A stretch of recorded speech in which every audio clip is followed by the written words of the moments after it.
প্রেসের সামনে আপনি কি বলতেছেন? ও বের হয়ে যাবে? এতগুলো মানুষ মিথ্যা বলতেছে। উনি কি আল্লাহর ওলি?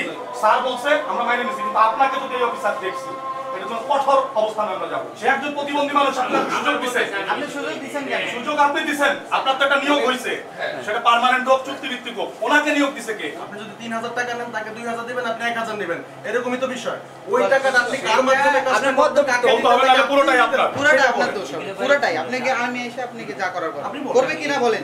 সেটা বলতেছে এই টাকাটা কি আপনি একা খাবেন নাকি আপনাদের আরো কেউ টাকা নিতে বলছে? এই ব্যাপারটা বলেন। টাকা নিতে বলছে, তা নইলে আচ্ছা, তো আপনি কর্মকর্তা, আপনি ঘুমে বসে, তাহলে উনি এখানে কর্মকর্তা না, ওনার কাজ কি? আপনার তো একটা নিয়োগ হইছে, সেটা পার্মানেন্ট হোক চুক্তিভিত্তিক হোক। ওনাকে নিয়োগ দিছে কে? ওনারা হলো, আমরা এটা জানতে চাই। উনি হলো প্রতিবন্ধী, হ্যাঁ ঠিক আছে, তাদের সহায়তা করার জন্য এই অফিস। নিয়োগ তো একজন দিছে, নিয়োগ ওরকম নিয়োগ না। তাহলে সহায়তার জন্য কে ডাইকে আনছে? আমরা জানতে চাচ্ছি। আপনি কি তারা ডাইকে আনছেন? হ্যাঁ, আমার সাথেই থাকে। হ্যাঁ, আপনি ডাইকে আনছেন, এই নিয়োগ দিছে। আচ্ছা আপনি তাহলে নিয়োগ দিছেন। তাহলে এই পুরো টাকাটা আপনি খাবেন।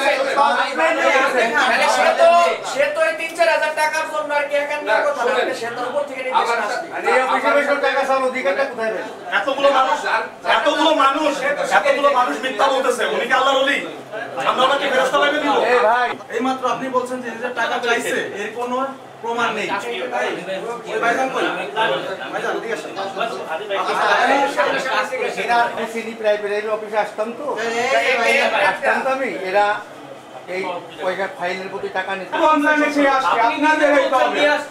আপনি তাহলে স্যার আপনার কনসার্নে আপনার মেরেই তো হবে। আপনি বলেন নীতির সাথে জড়িত। প্রেসের সামনে আপনি কি বলতেছেন? ও বের হয়ে যাবে? আপনি বের হয়ে যাবেন, এটা বলেন। আপনি বের হয়ে যাওয়ার কি? আপনি আনছেন কিনা? আমি এমন কিছু করিনি। সে একজন প্রতিবন্ধী মানুষ, আপনাকে সুযোগ দিছে। আপনি সুযোগ দিবেন কেন? সুযোগ আপনি দিবেন। আপনি বলছেন এই যে বলছেন আপনি আমি ওনারে নিয়ে আসছি। আমি টর্চার হয়েছিলাম টিভি অফিসে যেদিন এই আন্দোলন হয় 18 তারিখে। এই জন্য টর্চার হই নাই আমি, যে আমার বাংলাদেশ স্বাধীন হওয়ার পরে এখন দুর্নীতি করবেন। আমার পাছায় এখনো দাগ রয়েছে, আপনি বুঝতেছেন কিছু?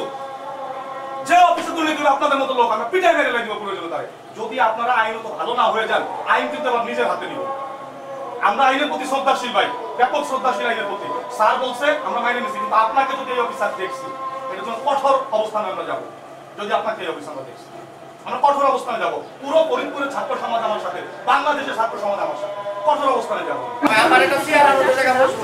আমার কাছে একটা আইডির জন্য এই ছেলেটা আমার কাছে টাকা চাইছিল। কত টাকা চাইছিল?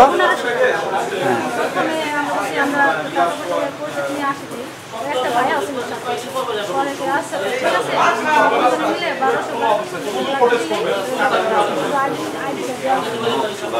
কি কি আইডিটা বলেন? মানে যে ওই স্যারের আইডি নাম্বার, আইডি তো সে জানে না, কিন্তু জানো অত জানা আছে। স্যার নাই, কাজ হবে না, কালকে আসেন। আবার আসছি, তার পরের সপ্তাহে আসছি বৃহস্পতিবারে আসার পর বলতেছে যে আপনি এই ম্যাজিস্ট্রেট স্যারের কাছে, ম্যাজিস্ট্রেট স্যার তার পরে উনি কাগজে ছেড়ে দিল। আবার আজকে আসার পর বলতেছে ম্যাজিস্ট্রেট স্যার নাই। না দাঁড়াবো, আল্লাহ কি দিবে না দিবে আল্লাহর উপর